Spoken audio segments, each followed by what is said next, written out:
특별히 누가복음 18장 9절에서 14절 말씀으로 하나님 없이 하나님 앞에 라는 제목으로 하나님 말씀 증거하겠습니다. 여러분 20세기에 1900년대죠. 교회와 신학에 아주 큰 영향을 준 신학자이면서 목회자인 분이 계십니다. 독일의 분이신데요. 여러분 많이 들어봤을 것입니다. 본회퍼라는 목사님 혹시 들어보셨나요? 본회퍼 하면은 히틀러에게 대항을 하다가 39살, 아주 젊은 나이죠. 39살에 감옥에서 순교하셨죠. 보네포가 이 목사님이 이 신학자이신 분이 가장 존경을 받는 이유 중에 하나가 뭐냐면 그분은 그냥 책상에서만의 외친 분이 아니라 그는 직접 행동을 했던 신학자였기 때문에 많은 분들이 그분을 존경하고 있는 것입니다. 여러분 보네포가 살던 시대에는 독일, 바로 나치죠. 나치. 히틀러가 아주 정권을 잡고 그런 시대죠. 그래서 독일을 구원할 사람이고 사람들은 믿었습니다. 히틀러가 이 독일을 구원할 사람이다. 심지어 타락한 독일 교회는 이 히틀러가 바로 예수님처럼 의지했던 거예요. 히틀러만이 우리 독일을 살릴 사람이다. 히틀러만이 우리 독일을 구원할 사람이다. 여러분 그는 거룩함을 추구해야 되는 이 교회들이 범죄자, 어쩌면 사람을 막 죽이고 유대인을 죽였던 그 범죄자잖아요. 범죄자를 응원하고 인종차별을 하면서 그것을 묵인하고 동조하고 자신들의 이익 앞에서는 죄를 쉽게 범하는 것을 목격했습니다. 이 보네포가 그것을 본 거예요. 독일 교회들이 이것을 그냥 묵인하고 그냥 보고만 있는 것을 본 것이죠. 그래서 보네포는 이것은 교회가 갈 길이 아니다. 이렇게 선언하면서 그는 아마 들어보셨을 텐데 고백교회를 시작하게 되었습니다. 고백교회라는 교회를 시작하게 됩니다. 그래서 그는 교회 갱신을 외치면서 자연스럽게 나치에 저항을 하게 됩니다.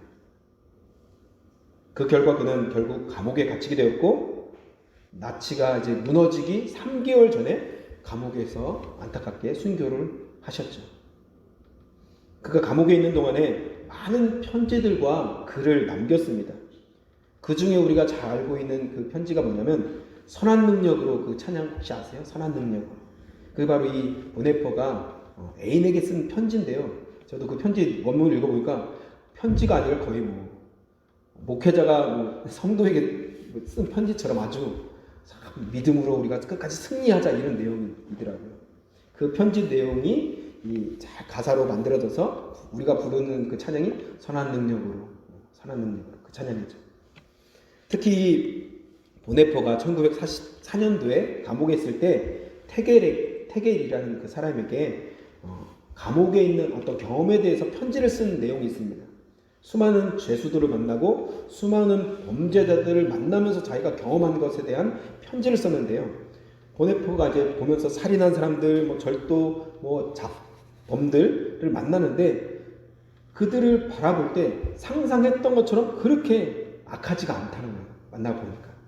질적으로 그렇게 나쁜 사람이 아닌 거예요. 그 감옥에서 보니까. 나름대로 그 사람들을 가만 들여다보니까 나름대로 성실하고 나름대로 존엄성을 가지고 있고 남을 위하는 어떤 인간적인 사랑도 가지고 있는 그런 것들을 보게 된 것이죠. 비록 빵 한 조각, 물건 훔치다가 아니면 폭행으로 여러 가지 심지어 어떤 사람 살인으로 그 감옥에 왔지만 어떤 일에 대해서는 이 감옥에 있는 사람들이 어떤 의에 대해서는 목숨을 걸고 싸울 수 있는 사람인 것을 알게 된 것입니다. 보네포는 종교적으로 경건을 추구하며 하나님의 이름을 부르는 사람들보다 훨씬 더 어떻게 보면 하나님과 가까이 있는 사람들을 감옥에서 만났던 것입니다. 아이러니하죠. 히틀러가 명령한 유태인들을 죽이는 것, 대학살했죠. 그것을 독일 교회는 어떻게 해요? 이렇게 얘기했습니다. 유태인들이 예수님을 십자가에 못 박았으니까 죽는 건 당연해. 독일 교회는 그렇게 외쳤다는 거예요. 그렇게 해석했다는 것입니다. 사람을 죽이는 것을 정당화하는 독일 교회보다 훨씬 더 어떻게 보면 도덕적인 죄인들을 감옥에서 이 보네포는 만난 거예요. 마치 예수님이 종교 지도자였던 바리새인들에게서 발견하지 못했던 믿음을 그들이 멸시했던 세리와 창기와 죄인들에게서 발견하셨던 것처럼 하나님 앞에서 산다고 하는 사람들 속에 하나님이 없는 것을 보았던 것이죠. 반대로 하나님이 없는 것처럼 보이게 사는 사람들 속에 하나님이 함께하고 하나님 앞에 가까이 있는 것을 발견하게 된 것입니다. 보네표가 그것을 보게 된 거예요. 감옥에서.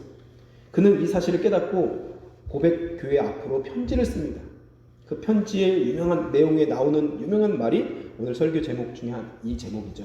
하나님 없이 하나님 앞에. 영어로 without God, before God 이죠. 하나님이 없이 하나님 앞에. 어떻게 모순된 말이잖아요. 하나님 없이 어떻게 하나님 앞에. 모순된 말이에요. 근데 이 말이 참 깊이 있는 의미가 있습니다. 오늘 그것에 대해서 말씀을 좀 나누려고 합니다. 여러분, 하나님 앞에서 산다고 말하는 경건한 사람들 속에서 하나님을 찾을 수 없었습니다. 보네포는. 심지어 하나님의 이름으로 모인 교회 속에서도 하나님이 없음을 알게 된 것이죠.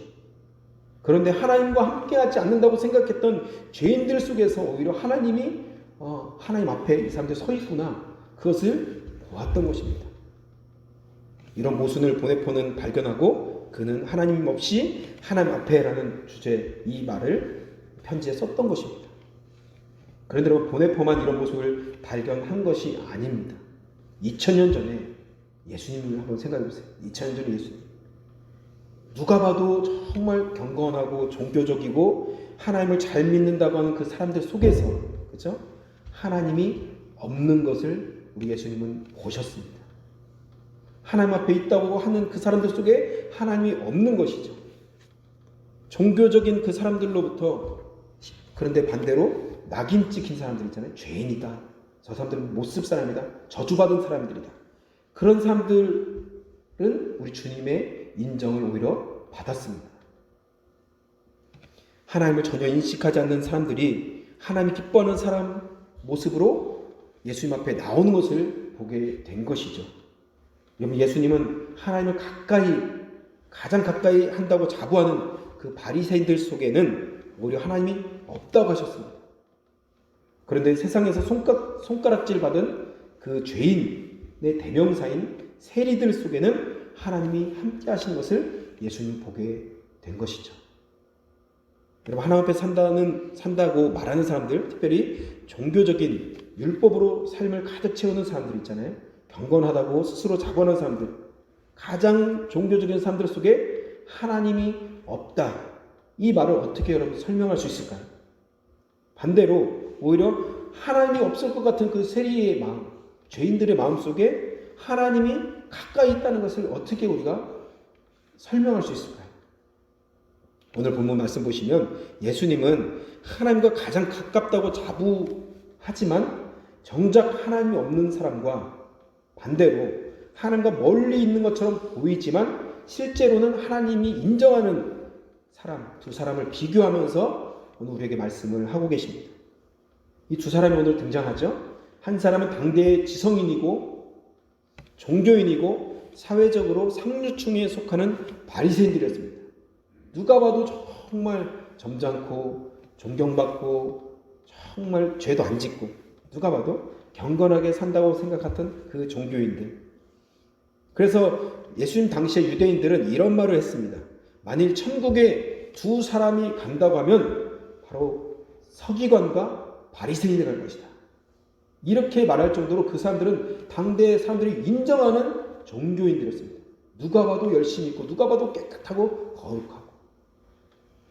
또 다른 한 사람은 누굽니까? 세리였습니다.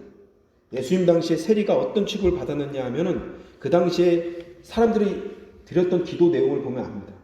그 당시에 유대인 남자들이 이 세 가지를 감사하면서 기도를 드렸는데요.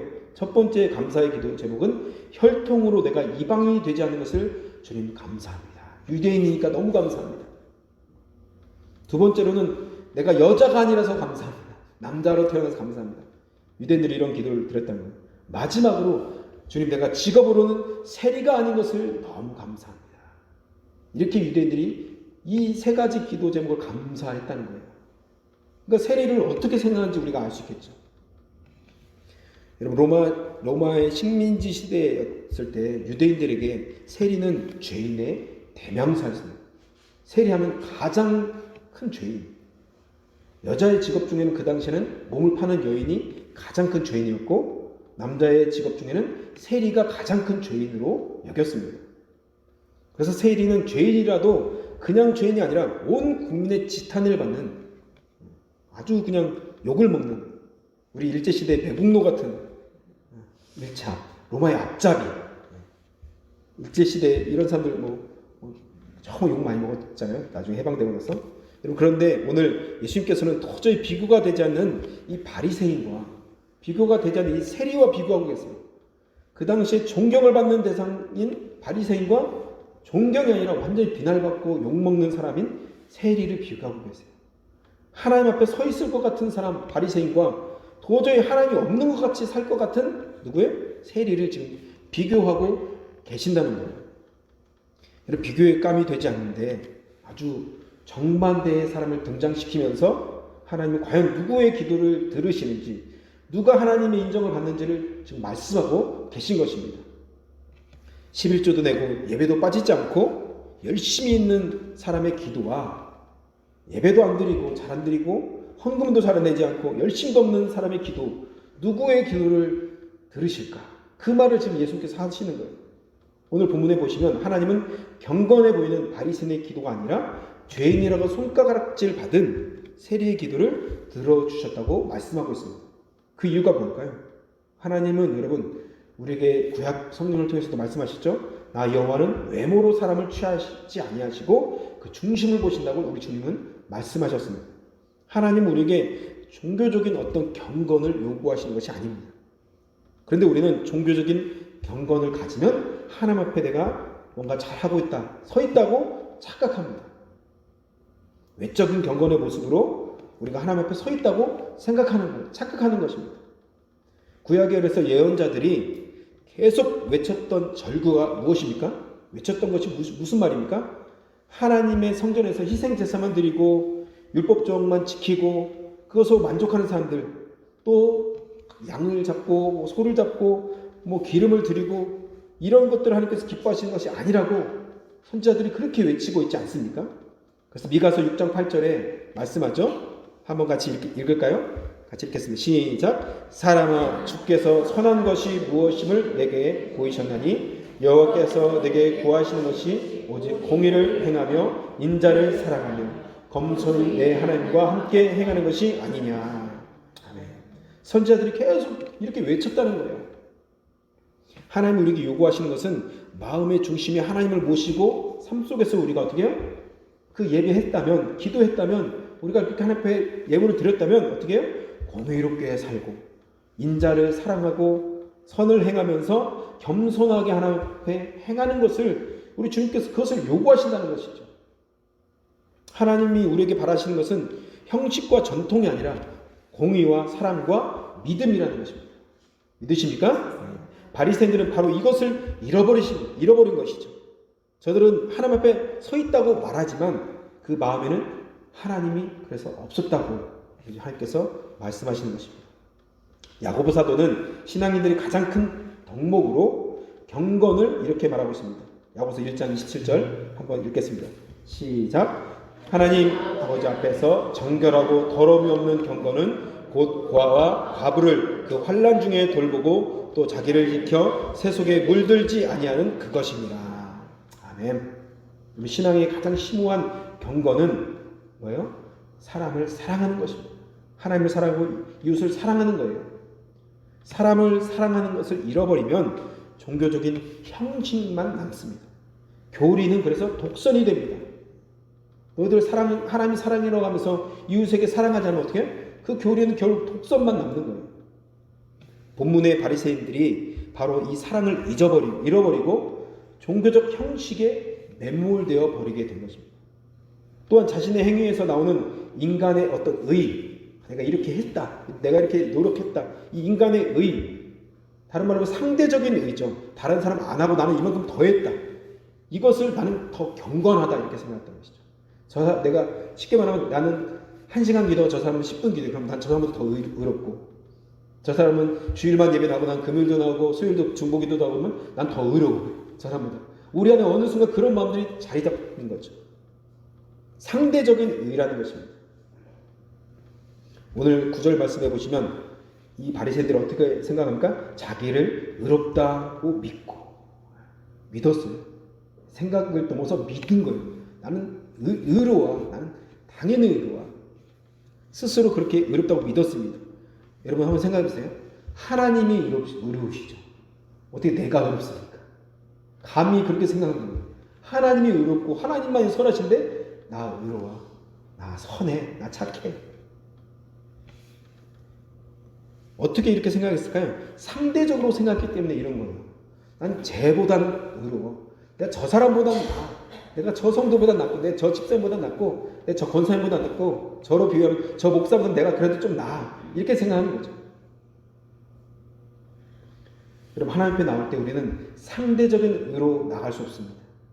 절대적인 의이신 하나님 앞에 우리는 철저하게 죄인입니다. 믿으십니까? 우리의 어떤 의도 하나님 앞에 내세울 것이 없습니다. 오직 십자가의 공로로 말미암아 그 의로 말미암아 우리가 의롭다함을 입은 것입니다. 아멘. 우리가 의로운 사람이 된 것이 아니라 의롭다함을 입은 거예요. 의롭게 여겨주시는 것입니다. 믿으십니까? 하나님만이 의로우신 것입니다.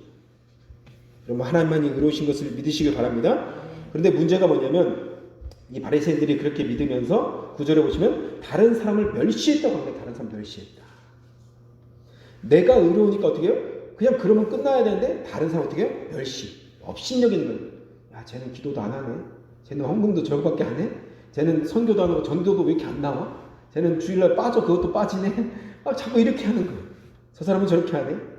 나는 이렇게 많이 열심히 하는데 나는 한 번도 안 빠지고 예배 드리고 한 번도 안 빠지고 11절 드리고 나는 한 번도 안 빠지고 전도도 나가고 어때요? 내가 스스로 어렵다고 생각하니까 어떻게 결국엔 저 사람을 멸시하는 거예요.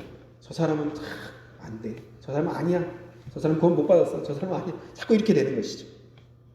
오늘 말씀 속에서 바리새인들이 바로 자기를 어렵다고 믿었기 때문에 세리와 창기와 일반 백성들을 멸시하기 시작했어요. 겉으로는 그렇게 얘기 안 했을지 모르겠지만 속으로는 저 더러운 것들 이렇게 했을 거야. 저런 죄인들, 저 지옥 갈 사람들 아마 이렇게 생각하지 않았을까요? 근본적으로 저들과 다르다고 생각했습니다. 그래서 그 사람들과는 상종도 하지 않았습니다. 말도 섞지 않고 만나지도 않았습니다. 여러분 성도는 하나님을 의롭다고 믿는 사람이 성도라는 것을 여러분 꼭 기억하시길 바랍니다. 단지 우리는 그냥 의로우신 하나님 앞에 어떻게 해요? 하나님 나를 불쌍히 여겨 주시옵소서. 그 기도밖에 할 수 없는 것입니다. 여러분 어떤 사람이 자꾸 자기를 높이면 어떻게 될까요? 그 공동체와 그 교회는 어떻게 될까요? 결국 무너지고 관계도 깨어지게 되는 것입니다. 그런데 어떤 공동체가 자꾸 자기를 낮추고 어떻게 될까? 그 공동체는 더욱더 성장하게도 성숙하게 되는 것을 보게 됩니다. 우리가 이 예배 후에 우리가 친교를 하면서 어떻게 대부분 우리의 죄악을 고백하고 내 연약함을 고백하고 내 기도 제목을 나눌 때 어떻게 해요? 더 낮출 때 그 공동체 안에 하나님의 사랑이 더 하나님의 사랑이 충만하게 채워지게 될 줄 믿습니다. 그런데 그 나눔 속에 내가 잘났고 나도 잘났고 너도 잘났고 다 잘났고 그러면 어떻게 돼? 그 모임은 더 깨어지게 되는 것이죠. 오늘 바리새인들은 왜 자기를 의롭다고 믿었을까요? 그들은 하나님 앞에 섰을 때 도덕적인 기준을 가지고 자기를 그렇게 봤던 거예요. 11절 보시면 다른 사람들을 도덕적인 기준으로 판단했습니다. 이들은 자기들이 도덕적으로 하지 말아야 될 것들 하지 않았기 때문에 자신이 의롭다는 거예요. 다른 사람들이 그렇게 도덕적으로 살지 못하는 것들을 보면서 난 저거 안 하니까 나는 의롭다 이렇게 생각한 것입니다. 그래서 하나님 저는 남의 것을 등쳐먹지도 않았고 나는 도둑질도 하지 않았습니다. 나는 간음도 하지 않았고 나는 그래서 근본적으로 세리와는 다릅니다. 나는 도덕적으로 이렇게 깨끗합니다. 이렇게 얘기하는 거예요. 이렇게 하나님 앞에 기도하고 있는 것입니다. 여러분 하나님 입장에 대해서 한번 생각해 보세요. 여러분 하나님이라면 완전하신 그 하나님 앞에 이런 기도를 누가 올린다면 여러분 어떻게 생각할까요? 하나님이 너 정말 잘났다. 응? 너 정말 의롭구나 이렇게 하실까요? 아니죠. 이런 사람들은 하나님의 판단에 자신과 다른 사람들을 맡긴 것이 아니라 자기 생각과 자기 기준으로 판단하고 스스로 그렇게 생각했던 것입니다. 그래서 결국 그들의 기도는 응답받지 못하고 하나님의 인정도 받지 못하게 된 것입니다. 또한 바리새인들은 종교적인 열심 때문에 자신을 스스로 의롭다고 생각했습니다. 12절에 보시면 이 사람들은 율법의 조항을 지키고 외적인 어떤 종교적인 행위를 잘 지키고 있었습니다. 그래서 하나님 앞에 서 있다고 생각한 것이죠. 하나님, 저는 남들은 일주일에 한 번씩 금식하지만 나는 2번 금식합니다. 하나님, 저들은 11조를 조금씩 잘못 내지만 나는 꼬박꼬박 정확히 드립니다. 뿐만 아니라 나는 이런 박하와 회향과 근처의 11조까지 드립니다. 아주 사소한 것까지 다 11조 드립니다. 이렇게 기도했다는 거죠. 자기의 종교적인 행위를 가지고 나아간 것입니다. 하나님은 우리를 도덕적인 어떤 기준으로 어떤 종교적인 잣대로 우리를 판단하지 않으십니다. 하나님은 우리의 아버지십니다. 아멘. 하나님은 우리의 아버지세요. 그렇기 때문에 우리를 자녀로 보시죠. 그 자녀들이 하나님 앞에 아버지로 우리를 예배하고 우리가 하나님을 예배하고 하나님을 섬기기를 원하신 거예요. 자녀와 아버지의 관계가 뭐예요? 사랑의 관계인 것입니다. 종교적인 관계가 아니라 내가 이거 했기 때문에 하나님 나를 이뻐하시는 것이 아니라 하나님이 나의 아버지이시기 때문에 나를 인정하시고 나를 기뻐하신다는 것입니다. 우리 바리새인들이 정말 잘못한 것이 뭘까요? 그것은 뭐냐면 하나님의 기준이 아니라 내 기준으로 살았다는 것입니다. 나는 불의하지 않습니다. 나는 2번 금식합니다. 나는 세리와 같지 않습니다. 뭐요? 나는 내 기준으로 볼 때 나는 괜찮습니다. 그렇게 생각했던 것입니다. 또 중요한 사실은 바리새인들의 기도 속에서 가장 중요한 참회가 없었습니다. 회개가 없었습니다. 참회가 없는 사람은 하나님을 바로 보지 못하고 자신도 바로 보지 못합니다. 그렇기 때문에 회개도 없고 부딪힘도 없고 하나님을 알 수도 없고 만날 수도 없게 되는 것이죠. 그런데 여러분, 세리는 어떻습니까? 그는 남들의 손가락질을 받으면서 자신이 죄인이라고 얼마나 많은 소리 들었을까요? 저 죄인, 저 나쁜 사람. 자기의 의로는 하나님 앞에 설 수 없다는 것을 이미 아는 사람이에요. 항상 죄책감과 비난 속에서 영혼 깊이 죄인임을 자기는 알고 있었어요. 난 정말 죄인이지. 난 정말 죄인이야. 난 정말 지옥에 갈 수밖에 없어. 그렇게 생각하면서 살았던 이 세리, 그는 어떤 기도를 드립니까? 13절에 하나님이여 그저 나를 불쌍히 여겨 주옵소서. 나는 죄인입니다. 다른 사람이 말하는 것처럼 나는 진짜 죄인입니다. 나는 나를 천국으로 인도해달라고 기도도 할 수 없는 나는 그냥 죄인입니다. 나는 그냥 그저 불쌍히 여겨 주옵소서. 그렇게 기도하는 거예요. 하나님, 나에게 자비를 베풀어 주시옵소서. 그 기도를 우리 주님께서 받으신 줄 믿으시기 바랍니다. 이제 말씀 맺겠습니다. 동방 정교회에서 세리의 기도를 호흡에 맞춰서 기도한다고 합니다. 이렇게 기도합니다. 2000년 동안 이렇게 기도합니다. 주 예수여 죄인을 불쌍히 여기소서. 이 세상에서 어떻게 보면 가장 짧으면서도 가장 심오한 기도가 주 예수여 이 죄인을 불쌍히 여겨 주옵소서 합니다. 우리가 무슨 기도를 더 하겠습니까? 그렇죠? 불쌍히 여겨달라는 이 기도 안에 우리의 모든 간구가 다 들어있는 것입니다. 아멘.